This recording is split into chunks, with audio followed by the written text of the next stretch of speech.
큰 은혜 받으시길 소망합니다. 우리 교수님 나오실 때 환영의 박수로 맞이하도록 하겠습니다.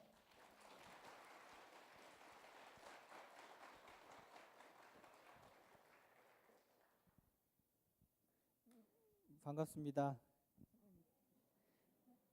제가 김원강 목사님과 중계충성교회는 특별히 감사할 일이 있습니다. 7, 8년 전에 제가 학교 교수인데요. 지역아동센터라는 옛날에 야학에서 출발해서 무료 공부방 그리고 지역아동센터가 된 데를 서울에서 제일 가난한 동네 중에 하나인 남구에서 하고 있었습니다. 저희가 그때 좀 굉장히 어려웠습니다. 어려웠었고 김원건 목사님을 찾아뵀어요. 그랬더니 대부분 이제 저희가 이런 일을 합니다. 후원 좀 해주세요. 이렇게 이야기를 합니다. 그러면 한 3, 40분 이야기하고 이렇게 시간이 많이 흐르는데 김원광 목사님께서 책을 한 권 딱 준비해 놓고 계시더라고요. 그러면서 다른 말씀 안 하시고 이 책에 나와 있는 대로 좀 해주시면 감사하겠습니다 이러더라고요. 너무 참 은혜가 됐습니다. 그래서 저희는 그 책에 나와 있는 대로 했습니다. 그래서 지금 참 하나님께서 은혜를 주셔서요. 전국에 5군데 지역아동센터를 하고 있고 그리고 2개의 사회적 기업을 하고 있습니다. 그리고 2개의 기업이 또 있고요. 이번에 또 작은 도서관을 하게 됐습니다. 저희가 돕고 있는 친구들이 한 100명 정도 됩니다. 그때 정말 어려움에 처했을 때 김원광 목사님께서 어떤 사회적 기업에 대한 그 내용의 책을 주셔서 저희들이 지속 가능성과 위기를 극복할 수 있는 이런 계기가 됐습니다. 교회에서도 한 3년 정도 계속 후원을 해주셨던 것 같고요. 지금 이 자리에서 깊이 감사드립니다.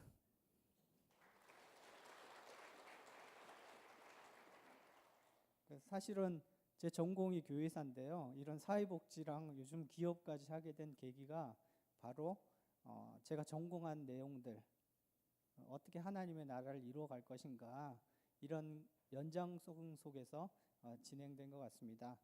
오늘 이 어거스틴의 두 도시 이야기를 통해서 우리들의 삶에 정말 하나님의 은혜 위에 은혜가 넘치는 시간이 되었으면 합니다. 그리고 이제 강의 모드로 들어가겠습니다.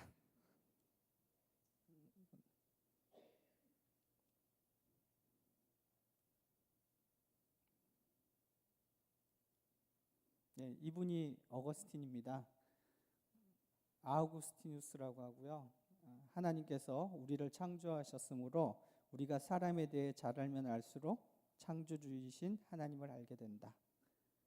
또 반대의 말씀도 하셨어요. 하나님께서 우리를 만드신 창조주이시기 때문에 우리가 하나님을 더 잘 알면 알수록 누구를 더 잘 알게 될까요? 하나님을 더 잘 알게 됩니다. 이것이 나중에 존 칼빈의 기독교 강요에 하나님을 아는 지식, 사람을 아는 지식이라는 것으로 중세의 틀을 깨고 근대를 여는 굉장한 토대가 되는 말씀이기도 합니다. 354년 11월 13일 날 태어나셨고요. 잘 알다시피 어머니 모니카 아시죠? 그 모니카의 뜨거운 기도를 통해서 386년 이탈리아의 밀라노에서 회심하게 됩니다. 태어난 고향은 로마 제국의 북아프리카 속주에 있는 타가스테라는 곳입니다. 지금은 알제리입니다. 저쪽 북아프리카 쪽이죠. 이름은 아우렐리우스 아우구스티누스. 황금의 8월생이라는 뜻이에요. 8월 달에 태어났나 봐요. 돌아가신 거는 430년 8월 28일입니다. 75세에 돌아가셨어요. 이 당시에 로마인들 평균 수명이 한 25살 정도 됐으니까 굉장히 오래 사신 거예요. 별칭과 칭호를 보면 세인트 어거스틴, 성인이세요. 평상시 그냥 살기도 어려운데 이분은 성인의 삶을 사셨습니다. 그리고 교부 어거스틴, 교회의 아버지입니다. 처치 파더. 굉장하죠. 교회의 창립 멤버라는 이야기입니다. 그리고 은혜의 박사입니다. 이분이 주로 하신 말씀이 은혜 위에 은혜라는 말을 하셨어요. 우리가 받은 은혜 위에 하나님께서 은혜를 더해 주신다는 뜻입니다. 그래서 은혜의 박사예요. 또 히포라는 곳에서 사역하셨기 때문에 히포의 어거스틴이라고도 불리고요. 서방교회에 네 분의 유명한 박사님이 계셨는데 그 중에 한 분이십니다. 그 공원을 보면 초대교회의 신학이 이분을 통해서 완성됐습니다. 우리가 사는 것은 오직 하나님의 은혜라는 이런 많이 들어본 은혜론, 은총론을 확립하신 분이기도 합니다. 하나님의 나라 최근에 많이 들어보셨죠? 예, 하나님의 나라를 교회론으로 정식화시키신 분이기도 합니다. 그리고 삼위일체에 관한 이론도 이분이 확립하셨습니다. 그리고 우리 개신교 신학의 기초를 놓으신 분이기도 합니다. 굉장히 위대하신 분이에요. 제가 이분을 공부하면서 글을 읽을 때 그 박사과정에 큐비클이라고 그래가지고 조그만 격리된 방이 있었거든요. 옆방이 붙어 있었고 공부하면서 너무 감동을 해서 가끔가다 막 울었던 거예요. 흐느끼면서 혼자서. 좀 이상하죠? 옆에 사람이 도대체 뭘 공부하기에 그렇게 막 그러냐 그럴 정도로 정말 은혜를 많이 받았습니다. 이 당시 어거스틴이 살던 때 로마입니다. 여기 보시면 저쪽에 북아프리카가 보이죠? 거기 카르타고라는 데가 있고 그 지역 중심의 지역입니다. 여기 가운데 있는 바다가 지중해인데요. 중국이 자기 나라를 중국, 세계의 중앙에 있는 나라라고 하는 것처럼 로마 사람들은 자기 앞마당에 있는 바다를 세계의 중심이 되는 바다 이렇게 불렀어요. 그래서 지중해인 거예요. 아프리카와 유럽과 아시아가 지중해를 통해서 붙어 있습니다.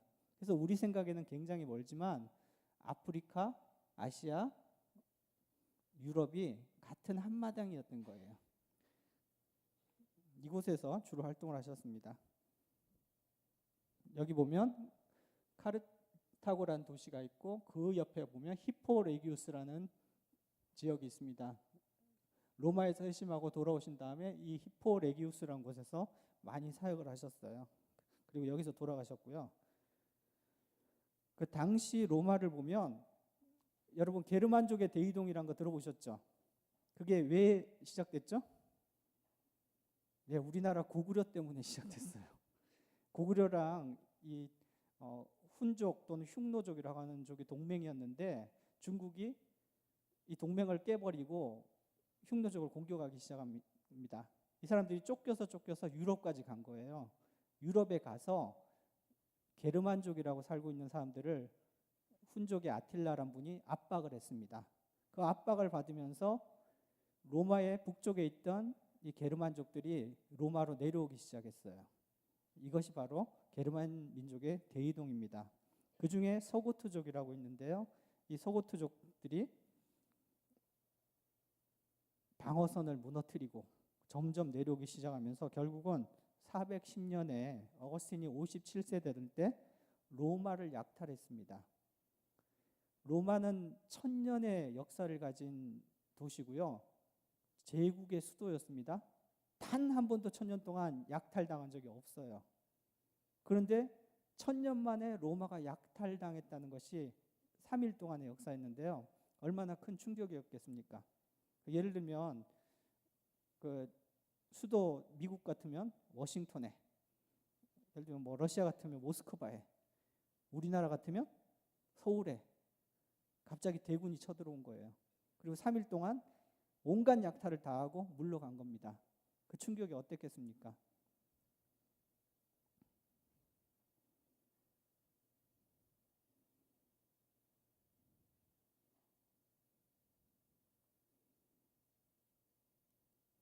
서고트족은 쫓겨서 이렇게 지나가다가 410년경에 로마에 도달하게 된 겁니다.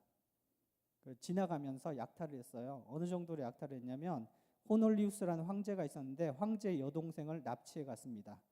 그러니까 황제 여동생을 데리고 있으니까 병사들이 제대로 대응할 수 있겠습니까? 못하겠습니까? 못하죠. 로마를 샅샅이 흩으면서 있는 돈 없는 돈 다 뺏어가서 저쪽에 스페인 쪽에 정착해서 나라를 만듭니다.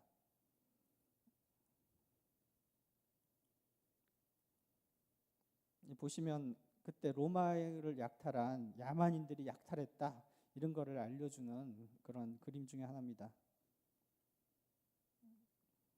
천년의 도시가 그야말로 말 타고 온 그 북방 민족에게 당했다는 이런 상실감 굉장히 컸겠죠. 네, 당시에 그 벽화로 그려진 그림을 토대로 중세 때 다시 그린 그림입니다. 그 펠라기우스란 분이 있었어요. 얼마나 충격을 받았는지 이렇게 기록합니다. 이 침울한 재앙이 방금 끝났다. 세계를 명령하던 로마가 고트족의 트럼펫 소리에 얼마나 놀랐는지. 당신 자신이 목격자다. 모든 집들이 불행의 현장이며 모두가 애통과 혼란으로 가득 찼다. 노예와 귀족이 같은 상태였으며 모든 곳에서 죽음과 학살이 함께 일어났다. 그리고 세인트 제롬이라는 분이 있었습니다. 이분은 그 라틴어 성경을 만드신 분인데요. 전 세계를 정복하고 세워진 로마가 무너졌다니 누가 믿겠는가. 또한 민족들의 어머니가 무덤이 되었구나. 전 동부 해안 지역들, 이집트, 아프리카, 제국에 속한 모든 도시들이요. 그 제롬 같은 경우는 굉장히 충격을 받았어요. 뭐라고 얘기하셨냐면, 그러나 전 세계의 밝은 빛이 꺼져버리면, 또는 달리 말해 로마 제국이 참수를 당하면, 그 목이 베인다는 뜻이죠. 더 정확히 말하면 전 세계가 한 도시 안에서 멸망한다면, 로마가 멸망한다면 무엇이 안전할 수 있을까? 그 왜 이렇게 충격을 받았던 걸까요? 그냥 한 도시가 멸망했을 뿐인데. 그런 이유가 있죠, 역사적으로. 저희가 로마는 어떤 도시입니까? 그야말로 굉장한 도시였죠. 제국 수도일 뿐만 아니라. 두 가지 의미가 있었죠. 여기 판테온이라고 보면 바울이 만신전에 갔다는 이야기 아시죠? 아마 여행 가신 분들은 보셨을 거예요. 위에 구멍이 동그랗게 뚫려 있지 않습니까? 그러면 비 오면 어떡하죠? 눈 내리면 어떡하고? 강강 안내 들으신 분은 아실 거예요. 비 올 때 문을 착 열면 물에서 밑에서 바람이 싹 올라가가지고 비가 안 들어온다는. 그 사람들이 보면 뭐라고 생각했겠어요? 와, 이곳에 있는 신들이 비도 안 들어오게 하는구나. 그 정도로 굉장히 뛰어났었죠. 대목욕장이 있었죠. 전 세계에서 두 민족이 이 온도를 이용합니다. 그 로마 민족이랑 우리 민족이에요. 그리고 콜로세움 같은 경우 수만 명이 모이는 거기에 마이크도 없이 연사가 팍 이야기하면 그 소리가 다 울려 퍼졌대요. 그 정도로 발전했죠. 개선문도 그렇고 로마의 군사 체계가 잘 되어 있고요. 모든 길은 로마로 통했습니다. 그야말로 인도에 이르는 모든 지역이 두 개의 마차가 교행할 수 있는 도로를 놨던 거죠. 그리고 법이 아주 잘 확립됐고요. 우리나라 법도 로마 법의 일환입니다. 그리고 수도교가 있어가지고 곳곳에 상하 수도가 있었어요.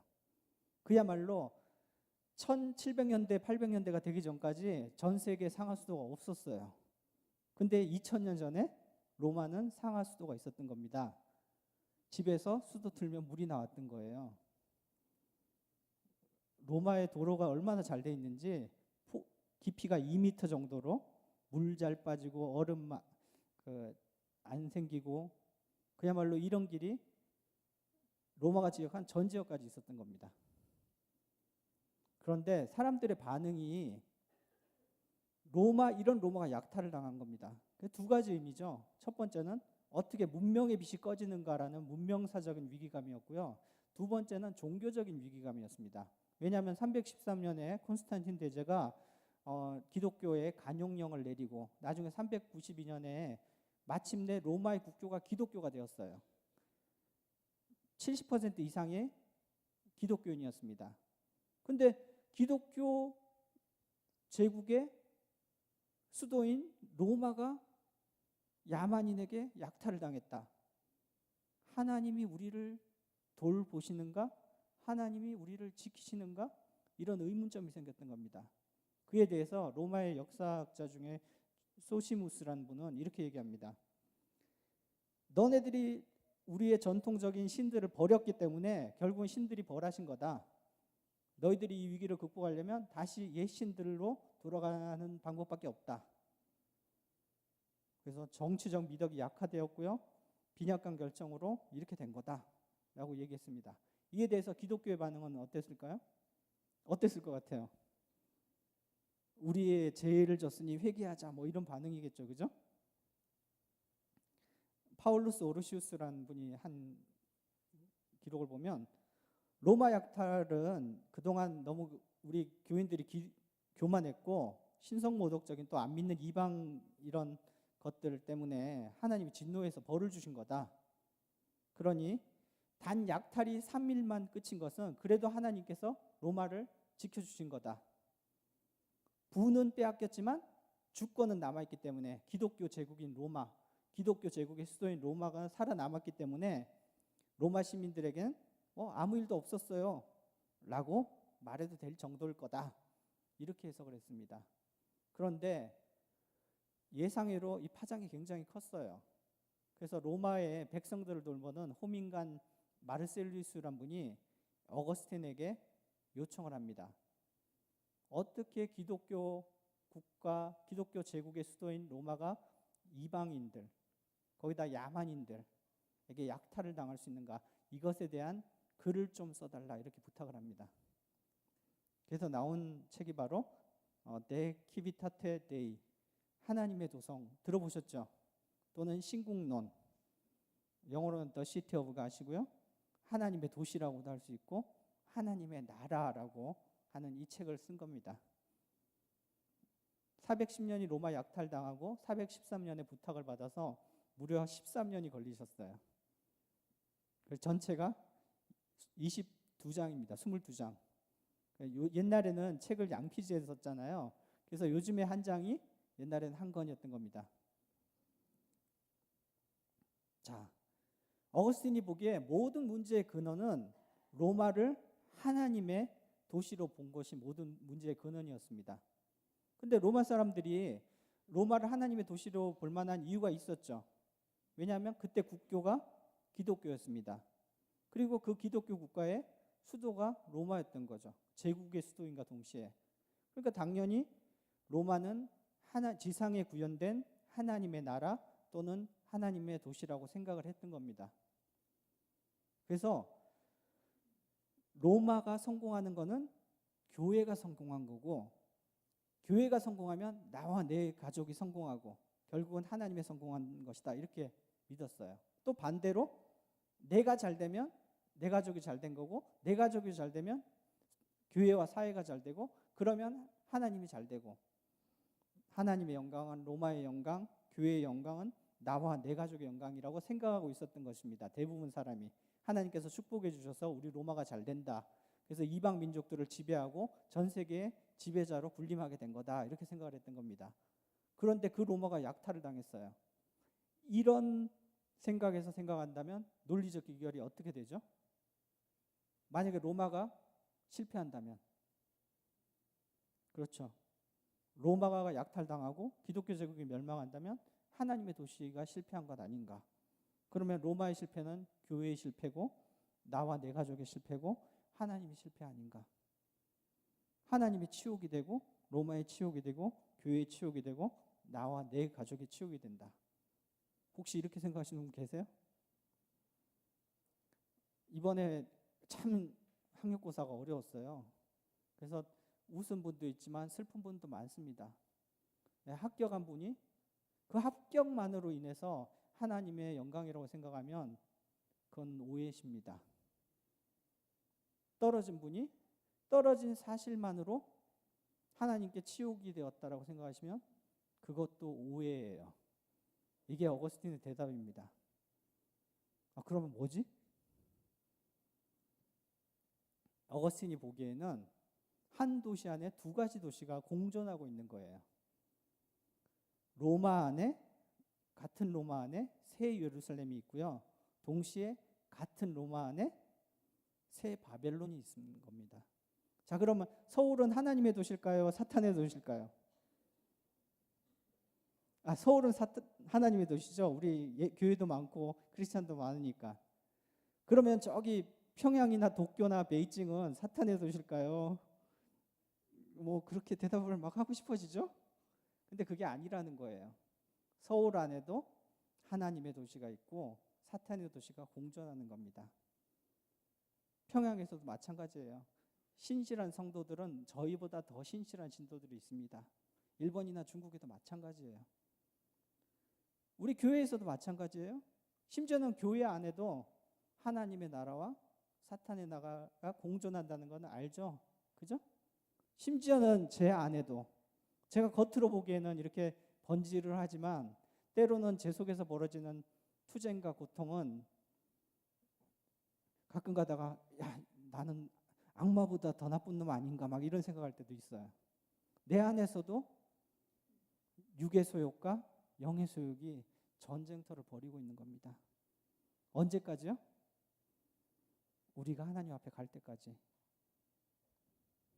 그 단순하면 얼마나 좋겠습니까? 하나님 나라는 확실하게 선의 열매를 맺고 사탄의 나라는 확실하게 뿔 달린 사탄이 확 이렇게 하고 온갖 시기, 미움, 질투 이런 것만이 횡행한다면 얼마나 세상 살기가 편하겠어요. 그 역사를 보면 하나님의 나라에 속한 사람들은 여러 가지 다양한 일이 있었다고 얘기합니다. 아브라함이 어디에 살았죠? 갈대아 우르에 살았죠. 우르는 어떤 도시입니까? 세계 최초의 도시 국가죠. 모든 것이 다 있었어요. 즐기는 것도 다 있었고 소주, 맥주, 포도주의 고향이 바로 여기입니다. 빵의 고향도 여기고요. 그야말로 먹을 것, 즐길 것 모든 것이 다 보장되는 도시였어요. 근데 하나님께서 어떻게 하라고 그랬어요? 떠나라. 떠나버린 거죠. 그게 역사의 시작이에요. 한편으로는 바벨론 종교는 요즘에 헐리우드 그 영화의 정신적 본향과도 굉장히 비슷한데요. 바알 숭배, 물질적 풍요 강조, 성은 풍요의 도구,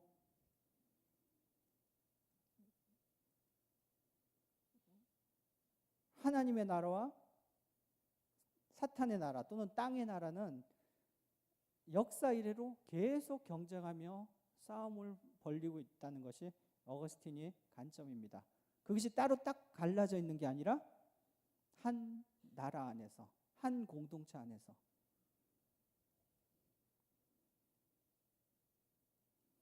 자, 2019년에 오늘을 보면 우리 시대에는 두 도시가 없을까요? 그죠? 참 두 도시가 없으면 얼마나 편합니까? 흑백이 딱 갈라 보인다면, 명확하게 흑은 흑이고 백은 백이라면, 선은 선이고 악은 악이라면 저희가 참 살기 편하겠죠. 참 저희 계속 걱정이에요. 저도 일 때문에 좋았다가 슬펐다가 괴로웠다가 고민했다가 막 롤러스케이트 탄 것 같은데요. 우리 민족이 정말 하나님께서 축복하셔서 통일이 되고 북녘동포들과 같이 하나님을 찬양하고 그렇게 되면 얼마나 좋겠습니까? 또 한편으로는 극단적인 경우는 우리 전쟁이 벌어져서 그동안 우리 남북이 이룬 모든 성과들이 사라져버리면 참 어려운 상황이에요. 또 경제 문제는 어떻습니까? 안타깝게도 우리나라 경제는 더 어려워지는 일만 남았다고 하네요. 앞으로 몇 년간. 제 이야기가 아니라 세계 대부분의 경제학자들 이야기입니다.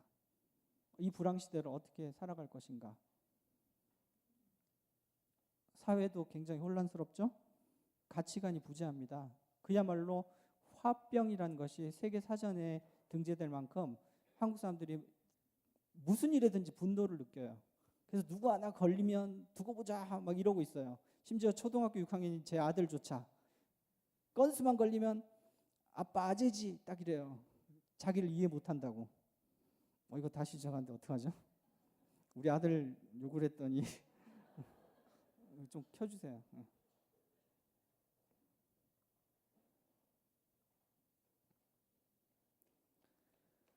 그 참 가치관의 혼란이란 게 많습니다. 그런데 이 가치관의 혼란이 바로 이 두 도시 때문에 생기는 문제입니다. 왜 두 도시 때문에 생기냐면요. 자, 하나님의 나라의 작동 원리는 뭘까요? 생각하시는 분. 오늘 그 뭔가를 읽었던 것 같은데요. 하나님의 나라는, 하나님의 도시는 무엇으로 작동할까? 무엇으로 움직일까? 정답입니다. 굉장히 잘하시는데요. 사랑으로 움직입니다. 그러니까 만약에 우리 중계충성교회가 하나님의 나라라면 우리 교회의 작동 원리는 뭐가 돼야 돼요? 사랑이 돼야 되죠. 그죠? 그러면 사탄의 나라의 작동 원리는 뭘까요? 미움일까요? 폭력일까요? 시기일까요? 질투일까요? 혼란일까요? 사탄의 나라의 작동 원리는 사랑입니다. 바로 여기가 어려운 지점이에요. 사랑에는 두 가지 종류의 사랑이 있다고 어거스틴은 보고 있습니다. 하나님의 사랑 또는 하나님의 사랑. 그러면 사탄의 나라의 사랑은 뭘까요? 자기에 대한 사랑 또는 자기를 사랑하는 것. 문제는 둘 다 사랑의 모습을 띠고 있다는 게 문제예요. 사탄이 뿔 달리고 막 우리가 본 마귀로 나타난다면 그야말로 구별하고 식별하기가 쉽겠죠. 그런데 어떻게 나타나요? 강명의 천사로 나타납니다. 때로는 사탄의 말이 더 보암직도 하고 먹음직도 하고 정의로워 보이고 진실처럼 보이고 우리를 먹여 살릴 것처럼 보이고 우리를 더 좋은 데로 인도할 것처럼 보이고 천국으로 보내줄 것처럼 보입니다. 때로는 진실의 말이 더 황당하게 보일 수도 있어요. 그야말로 말도 안 되는 소리 같고 비합리적인 것 같고 그거 따르면 고생만 있을 것 같고 어떻게 해야 되는가? 이게 문제인 겁니다. 하나님의 나라의 구성 원리가 사랑일 뿐더러 사탄의 나라의 원리가 사랑이라는 것. 자, 그러면 우리는 어떤 길을 택해야 할까요? 그러니까 어거스틴이 이 질문에 대한 대답을 하나님의 나라라는 책에 진행을 한 겁니다. 예를 들면 지금 그 동성애 문제가 굉장히 심각하다 그러잖아요. 근데 동성애 문제의 이면에는 더 심각한 것이 있습니다. 왜냐하면 소리는 간단해요. 서로 사랑한다는데 사랑이 최고의 가치 아니냐? 왜 사랑을 막느냐? 라고 하는 거죠. 그죠? 서로 미워하겠다는 것도 아니고 서로 싸우겠다는 것도 아니고 서로 사랑하겠다는데. 그런데 거기에 바로 굉장히 큰 문제점이 있는 겁니다. 동성애가 실제적으로 하는 문제는 동성애 자체보다는 가정을 파괴하는 데 문제가 있다는 거예요. 왜 가정의 파괴인가? 여기는 안 나오는데요. 베네똥이라는 회사가 있습니다. 이 베네똥이라는 회사는 광고를 굉장히 진보적인 광고를 또는 시대를 앞선 광고를 하는 회사로 유명합니다.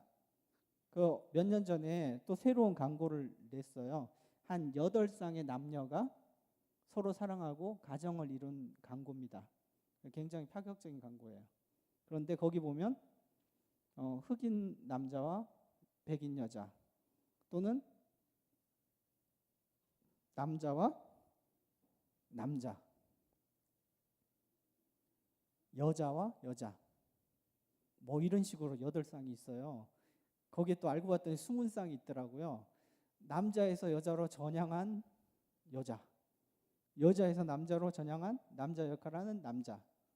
더 충격적인 거는 그 8쌍이 또 한 가정을 이루고 있어요. 다양하게 서로 사랑하는 형태고 이것이 앞으로 인류가 지향해야 될 가정의 모습이라는 겁니다. 그야말로 속에 들어있는 것이 가정의 정통적인 가정에 대한 파괴가 사랑의 이름으로 남아있는 거죠. 한편 우리도 그러면 교회는 하나님의 나라의 중심인 교회는 어떻는가? 사실은 교회가 많이 힘을 잃고 있습니다. 사실은 인구 감소라는 여러 가지 측면도 있지만 인구 감소보다 저희 교회의 성도 수 감소가 더 많아요. 또 우리 시대에는 거짓 목소리를 전하는 선지자들이 각 분야에 굉장히 많습니다. 또 한편 진화론 같은 경우도 굉장히 속수무책이에요. 그럼 이런 부분들을 어떻게 해야 할 것인가? 또 4차 산업혁명이란 객관적인 어떤 변화가 우리 눈앞에 있죠. 제 친구 한동대 교수님 이야기 들어보고 또 제가 아는 미래학자 말을 들어보니까 정말로 10년, 15년, 20년 사이에 우리가 하고 있는 직업의 40% 정도가 사라지고 있다는 게 정말이랍니다. 근데 저희들은 이제 열심히 해도 공부시키잖아요. 암기 과목 외우게 하고.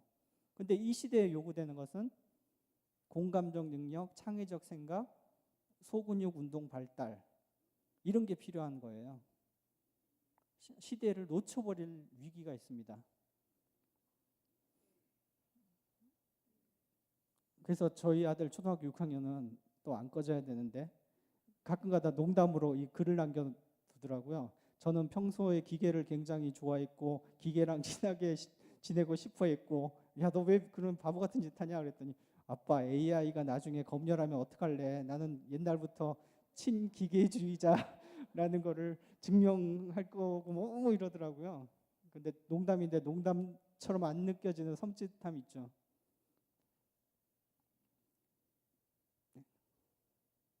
아니요, 이거 아닌데. 네, 넘어갑시다. 네. 이 사람의 가치라는 것이 하나님의 형상으로 만든 사람의 가치를 우리가 이제 기계 수준으로 떨어져가는 그런 가치로 전락하는 이 위기를 어떻게 극복할 것인가? 참 진지하게 고민해야 될 문제입니다. 한편 또 북한은 어떻게 해야 되죠? 일자리는 또 어떻고요? 그야말로 청년 실업은 점점 심해져 가죠. 제가 있는 사회적 기업하는 동네에 벌써 옆에서 하시는 분들 한 20% 정도가 문 닫았어요. 요 1년 사이에. 근데 이게 더 가중될 겁니다. 네. 또 가치관은 애들 같은 경우는 뭐 그냥 사는 것 자체를 리셋하고 싶다는 애들이 많아요. 그래도 리셋하고 싶다는 애들은 차라리 나아요. 삶의 의미와 가치가 있기 때문에. 왜 사는지 모르게 사는 애들이 많다 그러더라고요. 이번에 뭐 대학을 가도 뭐 대학 가서 뭐 하고 싶니 그러면 그냥 가는 거죠 라든지 뭐 대학 가면서면 교회 다닐 거니 그러면 교회는 안 다닐 거예요라는 학생들이 꽤 많다고 하더라고요.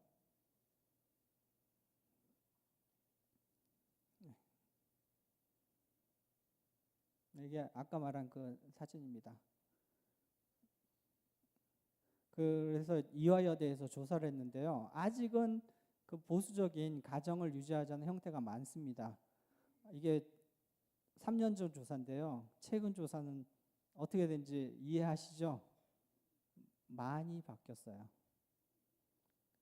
한편으로는 우리 그 나라에 아직도 여성들이 유리천장이 많기 때문에 좀 더 평등하게 가야 되는 것이 맞습니다. 그런 추세가 맞아요. 근데 또 한편으로는 그것이 남녀의 성대결이라든지 그런 부분으로 비하되는 것은 막아야만 하는데요. 이분들의 의도는 그런 대로 몰고 가자는 거예요. 왜냐하면 새로운 형태의 가정 형태를 만드는 것이 주로 학자분들의 소망이기 때문에 이제는 부정하지 않는 소망입니다. 예전엔 조금 다른 식으로 말씀하셨는데요. 그냥 뭐 여성의 방 이런 식으로 말씀하셨는데 이제 새로운 가정의 형성이 목표다라고 얘기하시는 분들이 꽤 많아요.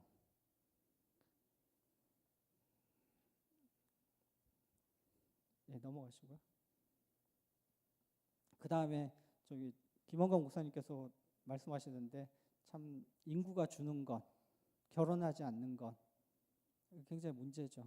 뭐 기본 초혼 연령이 이미 30을 넘었더라고요. 결혼한 이유는 남자들은 돈이 없어서 그렇고 여자들은 돈 있는 남자가 없어서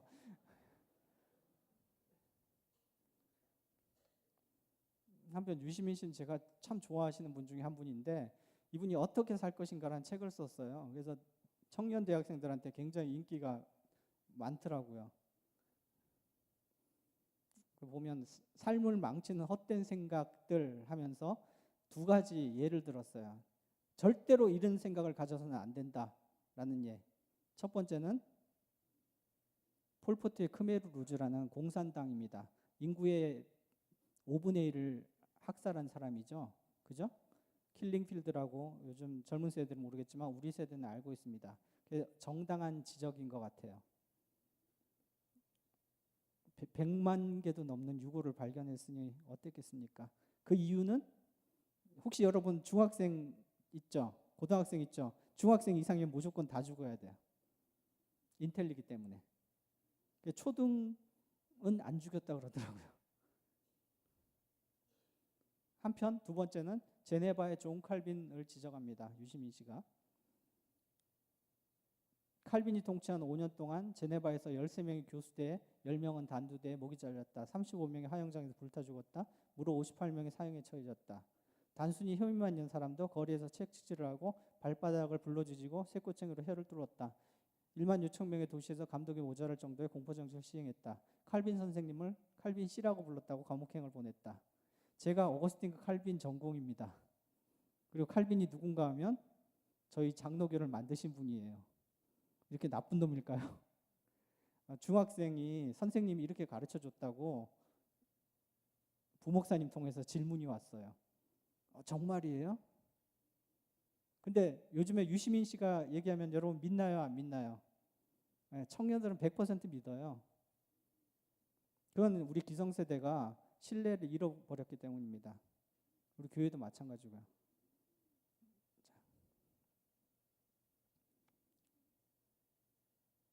여기 보면 뭐 사이코패스라고 한다. 이거 유시민 씨가 쓴 글이에요.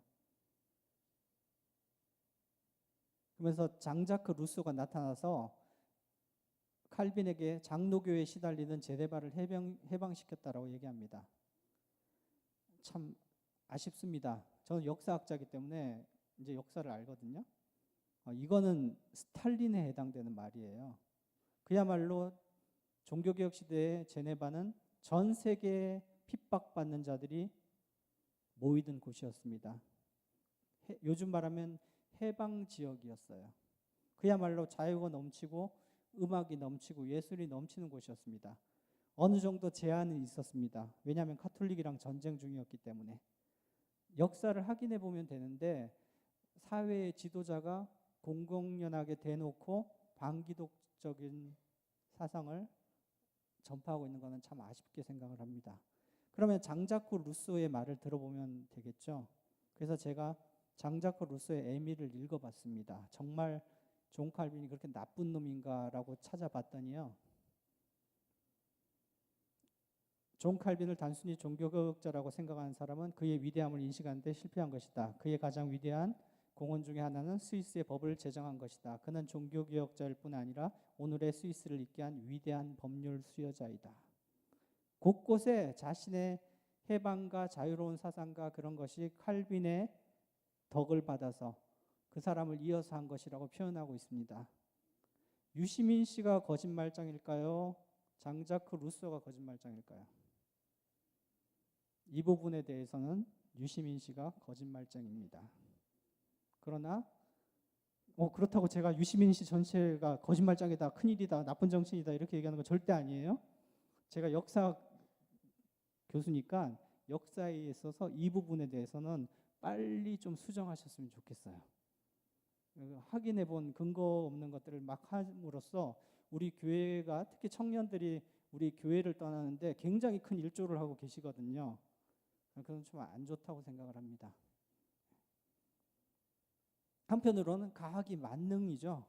물론 우리가 가지고 있던 세계관은 점점 변하고 있어요. 저희 때는 지구가 태양주위를 돌았나요? 태양이 지구주위를 돌았나요? 그 멈춰 있는 태양에 지구가 이렇게 도는 거였잖아요. 근데 지금 요즘 애들한테 물어보니까 태양 자체가 은하계를 향해서 엄청난 빠른 속도로 돌고 있대요. 은하계를. 그 돌고 있는 걸 쫓아가는 거예요. 지구랑 막 이렇게 하면서. 나선 운동이라고 그러더라고요. 저희가 배운 거랑은 좀 다른 과학이에요. 원자도 마찬가지고. 그 다음에 저희는 공룡이 확 이렇게 배웠잖아요. 그 요즘엔 갈수록 공룡이 치킨의 일종이었다 뭐 이런 이야기가 많더라고요. 닭 종류래요. 그 한편으로는 또 뭐 진화의 증거라고 내세우는데 이게 과학자들이 한 얘기인데 웃을 일이 아닙니다. 저기 보이는 물고기가 저기 보이는 저게 팔이 진화되기 전의 모습이고, 그 다음에 인간을 저희는 원숭이에서 뭐 이렇게 진화했다 이렇게 배웠잖아요. 근데 딜레마가 있대요. 그러면 원숭이랑 인간이랑 친화성이 더 많아야 되는데 돼지가 더 많답니다. 그래서 우리 간이나 이런 거 할 때 돼지한테 심어요? 아니면 원숭이한테 심어요? 돼지한테 심죠. 그래서 최근에 나온 주장은 인간이란 동물은 원숭이의 단독 진화가 아니라 돼지와 원숭이의 우연적 돌연병이다 이렇게 하는 이야기가 있어요. 제가 중국 가서 이야기를 했더니 막 웃더라고요. 왜 웃어요? 그랬더니 사오정이네요, 손오공이네요 이러더라고요. 물고기, 돼지, 저펄개, 뭐 손오공 이러면서 정말 제가 생각해도 이런 우스운 게 가르쳐지고 있다는 겁니다. 자, 한편으로 우리나라의 제가 보기 가장 문제점은 삶의 모든 것을 돈 버는데 목표로 삼고 있다는 거예요. 부자 되는데. 저도 마찬가지예요. 돈이 있으면 더 많은 일을 하고 올 수 있으니까 돈이 필요하긴 합니다. 그런데 돈 자체가 목적이 되는 것은 분명히 문제가 있습니다. 무엇을 위한 돈인가? 무엇을 위한 것인가라는 부분은 저희가 명확히 해야 될 것 같은데요. 스카이캐슬 뭐 열풍이라고 막 난리더라고요. 비강남권에서 더 불붙었대요. 그러면 비강남권 어딜까 생각했더니 제가 다니는 교회 목동 지역, 그 다음에 세 번째로 여기 많다는 이 동네일 것 같은데요. 스카이캐슬이 하나님의 도시는 어떨까요? 절대로 아닙니다. 어신이 이제 대답을 합니다. 로마 제국이 하나님 나라는 아니라고 대답을 해요. 교회는 하나님 나라의 중심이지만 교회가 하나님의 나라인 것만은 아니다. 그러니까 하나님의 나라는 교회를 포괄하는 더 큰 개념이라는 겁니다. 그 중심은 교회예요. 그런데 어거스틴은 보이는 교회와 보이지 않는 교회를 얘기하는데요. 여기 우리가 보는 것은 보이는 교회들입니다. 그런데 이 교회들 안에 천상의 교회가 숨어 있어요. 즉 이미 구원받은 백성들이 숨어 있는 겁니다. 그러면 어떻게 해야 될까요? 천국 백성과 지옥 백성이 교회 안에도 같이 있다면 여기서 이제 두 가지 답이 나오게 되죠. 그러면 우리가 죽도록 열심히 회개하고 올바른 일을 하고 선을 쌓고 그러면 천국 백성으로 변화될 것이다. 우리의 도덕을 개혁하자. 개혁 운동을 하자라는 흐름이 나올 수 있습니다. 이게 바로 아까 말한 펠라기우스라는 분이 했던 일이에요. 또 한편으로는 교회 내에서 순수하지 못한 성도들은 다 쫓아내자. 그래서 순수한 사람들만 교회를 구성하자라고 할 수 있습니다. 이게 도나투스파라고 하는 교회관이었어요. 어거스틴이 이 둘을 상대해야 됐습니다. 그럼 어거스틴이 뭐라고 얘기했냐면 펠라기우스 같은 경우는 애들을 굉장히 싫어했어요. 애들은 실수투성이기 때문에 빨리 자라서 어른이 돼서 맨날 하나님한테 응성만 부리지 말고 하나님을 기쁘시게 하는 사람이 돼야 된다. 아멘? 듣기 좋잖아요. 우리도 그런 생각을 가지고 있죠. 하나님께서 완전하라 그랬으니까 우리도 완전한 성도가 돼야 된다. 근데 어거스틴이 보기에 성도들 저 자식 저거 금요일 날 술 취해가지고 동네 떠나가도록 막 돌아다닌 놈이었다. 저는 둘이 막 자동차 보기서 싸우고 있었고 막 그런 거 내가 봤다. 그런데 주일날 와가지고 조금 은혜 받았다고 하나님 죄인입니다. 용서해 주세요. 그러면 이거 소원이니까 꼭 해주세요. 막 그러고 있다. 하나님이 이런 자들을 사랑하신다라고 어거스틴 얘기해요. 펠라기우스는 뭐라고 얘기했다고요? 저런 놈은 교회에서 쫓아야 된다. 왜냐하면 하나님 보시기에 우리는 다 죄인인 겁니다. 죄인인데 하나님께서 은혜를 주신 거죠. 의인이라고 불러주시고 우리를 구원해 주신 겁니다. 그럼 우리의 믿음 때문이 아니냐? 아니요. 그 믿음조차 하나님이 선물로 주신 겁니다. 그럼 내가 가진 믿음도 하나님이 선물로 주시는 것이라면 내가 자랑할 것이 있습니까? 없습니까? 없죠. 뭘 자랑해야 되겠어요? 하나님의 은혜를. 하나님께서 우리를 불러주심을. 그러면 교회 내에 있는 불수는 어떻게 해야 되느냐? 쉽게 얘기하죠. 우리는 다 죄인이에요. 그러니까 교회는 깨끗한가요? 더러운가요? 세상이랑 똑같아요. 그런데 왜 교회는 성결하고 교회가 하늘로 가는 출입구가 되는가? 교회의 머리가 그리스도이기 때문입니다. 교회의 머리를 그리스도로 유지하는 교회는 그 교회에 어떤 일이든지 하나님께서 그 길을 통해서 보이지 않는 교회, 하늘의 교회로 이끄실 겁니다. 저희 교회가 보이지 않는 교회가 되기를 원합니다. 아까 말했죠? 사랑이고 작동 원리예요. 사탄의 나라의 작동 원리가 미움, 나눔, 시기, 질투가 아니라고 그랬죠. 예석하게도 사랑입니다. 겉보기에는 똑같아 보일 수 있지만 고귀할 것도 보일 수 있는데요. 그러면 하나님을 사랑한다는 건 어떻게 보일 수 있어요? 하나님을 사랑하는 것, 그 사랑조차 하나님 주신 선물이고요. 그럼 겉으로 드러나는 징표는 두 가지입니다. 이웃을 사랑하는가. 그러면 이웃을 사랑하는 것은 그 사람이 하느님을 사랑할 가능성이 많아요. 그 다음 또 하나는 자기를 부인하는 것. 그럼 자기를 부인하는 건 뭐죠? 하나님을 사랑하는 것과 이웃을 사랑하는 것이 자기를 부인하는 것이 됩니다. 그런데 하나님을 사랑하고 이웃을 사랑하면 실제로는 자기를 아끼는 행위예요? 자기를 해치는 행위예요? 자기를 아끼는 행위죠. 그러므로 진정으로 자기를 사랑하는 자는 어떻게 해야 돼요? 하나님을 사랑하고 이웃을 사랑하고 자기를 부인하면 진정으로 자기를 사랑하는 것이 됩니다. 여러분, 자신을 사랑하는 사람이 됐으면 좋겠습니다. 그 반대로 자기를 사랑하는 사람은 어떤 사람일까요? 사탄의 나라 작동 원리. 하나님을 미워하고 이웃을 미워하는 사람입니다. 그 실제로 하나님을 사랑하고 이웃을 미워하면 자기를 사랑할 수 있겠어요? 결론적으로는 자기에게 손해가 가는 거죠. 자기를 미워하는 것이 되는 겁니다. 그래서 우리는 자기를 미워하고 하나님을 사랑하는 분들이 됐으면 좋겠어요. 한편 삼위일체를 얘기했습니다. 사람이 하나님의 형상으로 만들어졌다 그랬죠. 그죠? 하나님이 성부, 성자, 성령이죠. 그러니까 우리는 성부, 성자, 성령의 형상을 가진 거예요. 그러니까 우리 안에 하나님의 모습도 있고 성자의 모습도 있고 성령의 모습도 있는 겁니다. 그러니까 여러분들이 이웃을 보실 때 저 사람 결점만 보거나 전에는 안 그랬는데 저희 집 사람이 요즘은 결점만 봐요.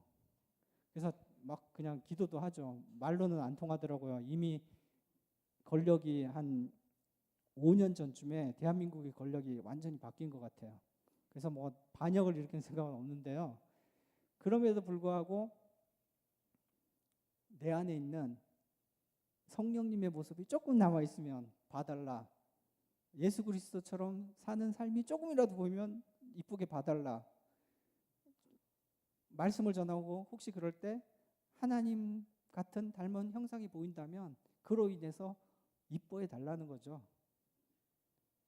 그러면 우리도 이웃을 그렇게 볼 수 있다는 겁니다. 그 사람 자체가 아니라 그 사람이 하나님의 형상으로 만들었기 때문에 그 사람이 믿는 자이든 안 믿는 자이든 안 믿는 자는 하나님의 형상이 없는 자라고 보면 안 된다고 그러는 거예요. 왜냐하면 그분도 하나님께서 만들었기 때문에. 그래서 전도해야 되는 거예요. 전도하는 사람이 많아지면 많아질수록 나를 이해해 주는 사람이 많아지는 거예요. 그러면 하나님의 말씀에 대해서 굉장히 강하게 이야기합니다. 하나님 말씀만이 시대를 꿰뚫는 진리의 말씀이다. 그 다음에 여기 중계충성교회는 어머니 기도회로 굉장히 유명한데요. 한나의 기도, 어머니 모니카의 기도를 대안으로 내놓습니다. 눈물로 기도한 자녀는 결코 망하지 않습니다. 라고 암브로스가 모니카에게 얘기했을 때 모니카는 그걸 믿음으로 받아들였어요. 그리고 그 다음부터는 걱정을 안 했습니다. 정말로 그 암브로스 목사님 말씀대로 어거스틴이 회심을 했죠. 그죠? 그리고 1년 후에 안심하고 돌아가셨어요. 기도가 이루어지고 곧바로 돌아가시면 안 돼요. 그리고 그 덕분에 지금 저희가 이런 걸 듣게 된 겁니다. 이단에 방탕하였던 어거스틴의 그 과거를 보면 어떻게 우리가 그 사람에게서 뭐 좋은 것이 생길 수 있었겠어요. 어머니의 눈물의 기도가 어거스틴을 바꾼 거죠. 그 다음에 이건 굉장히 좀 어려운 건데요. 영혼과 시간이란 걸 말했어요. 창세기 1장 1절 주석하면서 말했는데 이걸로 20세기까지 어거스틴이 성경 말씀이 가짜다라는 대표적인 증거로 사용됐어요. 그 다음에 우리에게 주신 모든 좋은 것은 주님의 선물이다. 예정론과 은총론, 심지어 우리의 믿음과 구원까지도 하나님의 선물이다라는 말씀을 하셨습니다. 펠라기우스주의는 아까 말했죠. 어거스틴 넘어가시죠. 넘어가시고요. 천지창조에 대해서 어거스틴이 어떤 말을 했냐면 창세기 1장 1절이 뭐라고 돼요? 태초에 하나님이 천지를 창조하셨다 그랬잖아요. 우리는 뭐 배웠어요? 교회에서? 하나님이 태초에 뭘 만드셨다고요? 천지를. 이렇게 배웠잖아요. 근데 어거스틴은 태초란 말에 주목을 한 거예요. 그래서 그러면 시간의 시작이니까 하나님께서 천지 창조하기 전에는 뭐라는 거예요? 시간도 없다. 그러니까 하나님 뭘 창조하셨다는 거예요? 시간과 공간 또는 시간과 물질을 창조하셨다는 겁니다. 이런 얘기를 무려 1700년 전에 하셨어요. 근데 19세기 후반의 과학자들, 특히 독일 과학자들은 뭐라고 욕했냐면 무식한 소리다. 어떻게 시간에 이렇게 불가역적으로 과거에서 현재 미래로 가는 건데 이게 없었을 그런 얘기를 하냐. 그야말로 이 사실은 성경 자체만이 아니라 기독교 창세기 해석이 얼마나 비과학적인 걸 어리석다는 점을 보여주는 증거다라고 이렇게 이야기를 했었습니다. 근데 최근에 몇 년 전에 중력파라는 것이 탐지됐다고 그랬죠. 그죠? 이게 뭔가 하면 중력파라는 게 시간과 공간은 같이 붙어 있다라는 거예요. 다른 말로 하면 처음에 우주가 생길 때 시간은 없었고 우주가 생길 때 시간이 그때부터 흐르기 시작했다는 겁니다. 이게 어거스틴이 1700년 전에 한 얘기거든요. 영혼과 시간이란 이야기 속에서. 스티브 호킹 같은 경우는 시간의 역사 2억 부가 팔린 책이에요. 전 세계적으로. 시간이란 개념은 우주의 시작이 전에 아무 의미도 없다. 이 사실을 처음 지적한 사람은 아인슈타인이 아니라 성 아구스티누스였다. 그 다음에 지금 최첨단 과학입니다. 수학적 우주라는 가설이 있는데요. 거기에도 어거스틴을 거의 이 시공과 관련된 다차원 우주에 관련된 선구자로 보고 있습니다. 그러면 현대 과학은 안 믿는 사람은 어거스틴이 성경을 보고 통찰력을 얻은 것을 인정하는 걸까요? 인정하지 않는 걸까요? 전 세계 과학자들이 대부분 인정해요. 근데 아이러니하게도 한국 기독교 내에 일부 크리스찬 과학자들은 이렇게 말합니다. 성경에 근거한 창조에 관한 가설을 진리로 받아들이는 경향에 대해서 우리는 조심할 필요가 있습니다. 창세기 창조 기사를 문자 그대로 믿는 것은 전근대적 세계관이며 닫힌 세계관입니다. 성경에 대한 문자주의를 조심해야 고대 근동의 우주관을 반영한 것일 뿐 과학적인 것은 아닙니다. 기독교인에게서 본질은 창조의 주체이지 가정은 아니라는 점입니다. 어떻게 보면 그럴듯해요. 성경은 구원에 관한 책이지 과학은 아니지 않습니까? 그죠?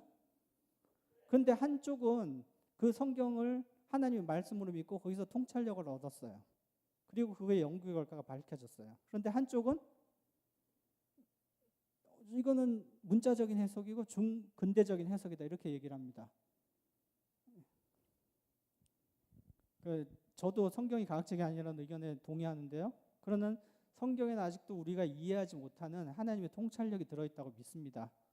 1600년 전에 어거스틴이 이렇게 이야기했을 때 19세기 과학자들이 문자주의, 비과학자, 근동의 세계관, 닫힌 세계관 이렇게 비난을 했습니다. 20세기가 되어서 아인슈타인이 특수상대성 원리를 발견하고 그 다음에 최근에 특히 갈수록 그 중력파 발견 이후에 어느 유럽의 어떤 학자들도 안 믿는 학자들도 어거스틴을 문자주의라고 공격하는 분은 없어요. 어떻게 저런 통찰력을 가졌을까? 감탄의 글들 뿐입니다. 그런데 21세기 한국의 지도자라는 분들이 대놓고 이야기는 안 가르쳐줘요. 우리 젊은 중고등학생들, 대학생들에게.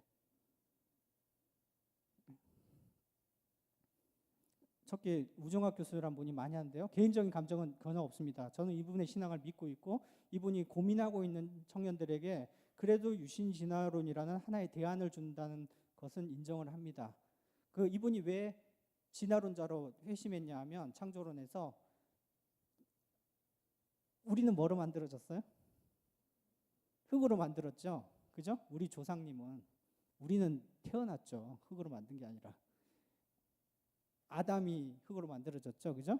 이 얘기 듣고 무식해도 이렇게 무식할 수가 있나. 그래서 진화론을 받아들인 겁니다.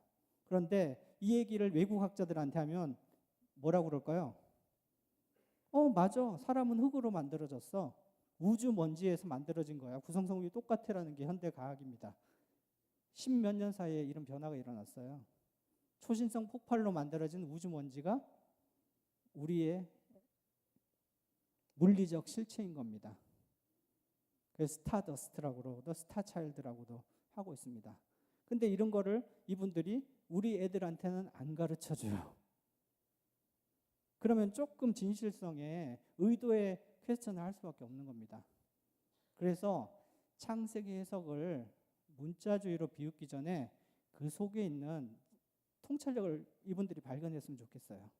그래서 드러나지 않는 것이 있으면 더 드러내고 그랬으면 좋지 않을까 이렇게 생각을 하는데요. 이건 한 예입니다. 어거스틴이 현대에 어떻게 적용되는가에 대한 예. 그 다음에 또 한 부분 예는 현대 철학에 있어서 굉장히 중요한 부분이 사랑이라는 부분인데요. 어거스틴이 한 20년 전부터 리바이벌 되고 있어요. 안 믿는 자들도 어거스틴의 사랑 개념을 굉장히 중요하게 여깁니다. 아렌트라는 분이 계신데요.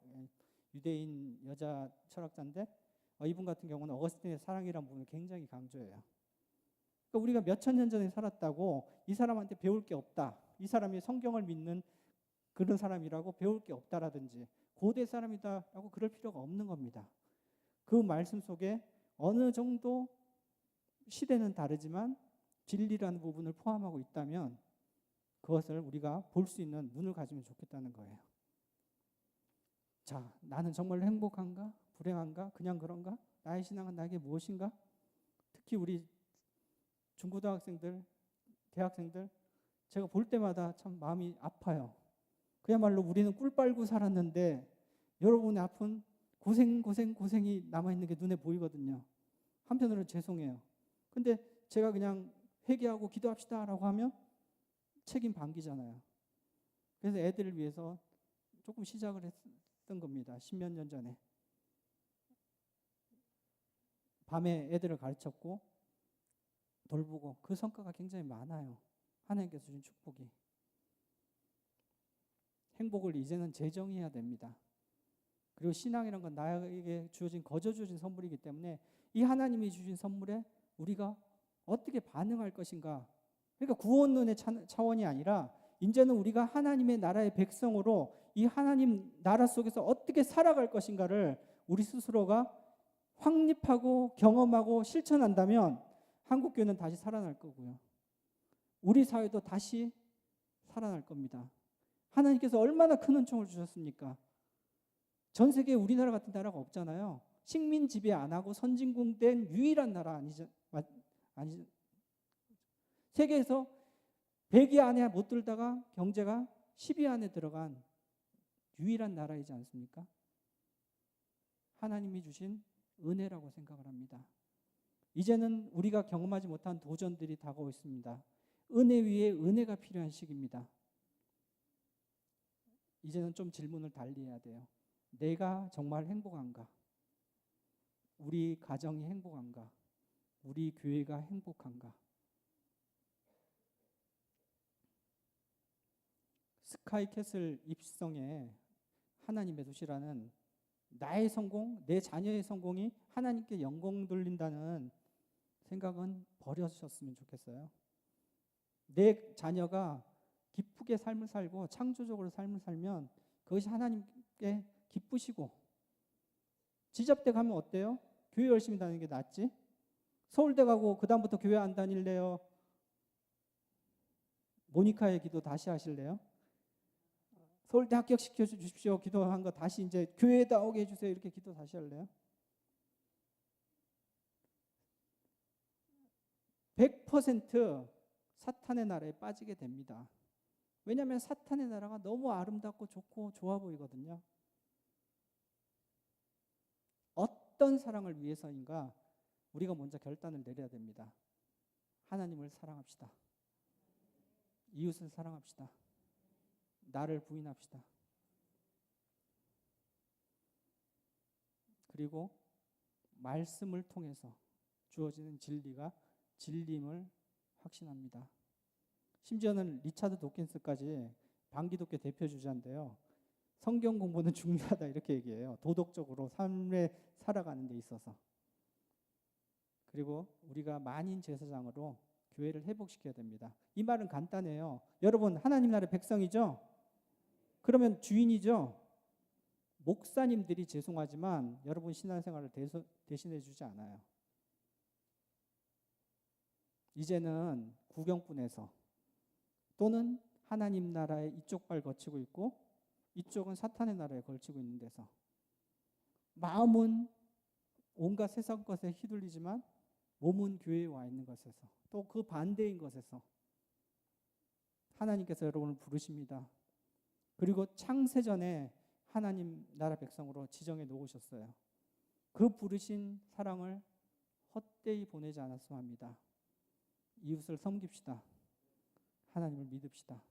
그리고 하나님이 주신 은총을 교회를 통해서 성찬도 받고 세례도 받고 하나님 나라의 백성의 징표를 받읍시다.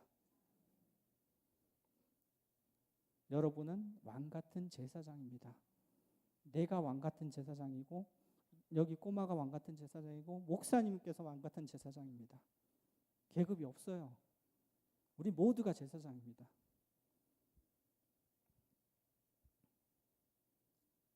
비록 현실이 지옥 같을지라도 저는 지옥 같은 애들을 너무 많이 만나요. 아이가 정말로 이 바이올린이 하고 싶어가지고 한국 제1의 김남윤 선생님한테 한예종 입학을 영재원에 들어가게 됐습니다. 중3 때. 아빠가 와가지고 예고 시험 보는 날 시험을 못 보게 했어요. 지금 고등학교 일반고 갔는데 눈물로 괴로워하고 있어요. 10년 후에 뭐 할까? 거기에 10년 후에 나는 자살을 앞두고 있을 것이다 라고 쓴 아이도 있습니다. 초등학교 3학년인데 어머니와 동거하는 남자가 그 아이 보는 앞에서 칼로 막 찌른 애도 있어요. 우리가 알 수 없는 어려움과 고통에 처한 사람들이 너무 많습니다. 우리가 도와야죠. 교회가 도와야죠. 그리고 우리 스스로도 어쩌면 다양한 형태지만 지옥 같은 현실에 살고 있을 수도 있어요. 그러나 동시에 우리는 하나님의 나라를 품고 있다는 사실을 희망으로 가져야 합니다. 그리고 마지막 날 우리는 저 하늘의 나라, 보이지 않는 교회, 거기서 해와 같이 빛날 것입니다. 오늘의 고통을 참고 인내해야 하는 하늘나라가 내게 있기 때문입니다. 우리의 소원은, 우리의 현실은 지금이 아니라 이 시간 안에 있는 것이 아니라 영원 안에 있는 겁니다. 우리는 영원의 존재예요. 지나가는 것, 일시적인 것, 이 세상적인 것에 휘둘려가지고 일비하는 것은 하나님께서 원하시는 게 아닌 것 같아요. 그 너머에 그걸 초월해서 하늘을 바라봅시다. 그리고 그 하늘에 있는 우리 성도들과 우리 믿음의 선진들과 우리 교회의 승리자들을 바라봅시다.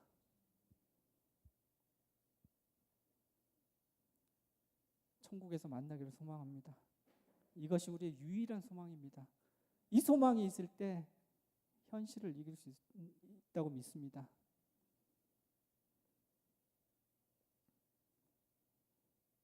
어거스틴이 기도했죠. 이 기도를 같이 하겠습니다. 오 주여, 내가 주님을 찾사오니 주님의 얼굴을 숨기지 마옵시고 나의 영혼이 너무도 편복되오니 넓히시고 친히 들어와 계시옵소서. 나의 영혼의 집이 너무도 황폐하게 되어 있사오니 주님이 거하시기에 합당하도록 수리하여 주옵소서. 오 하나님, 우리의 주이시며 성부와 성령과 함께 이제와 영혼까지 살아계실 하나님의 독생자 예수 그리스도의 이름으로 기도하오니 들어주시옵소서. 아멘.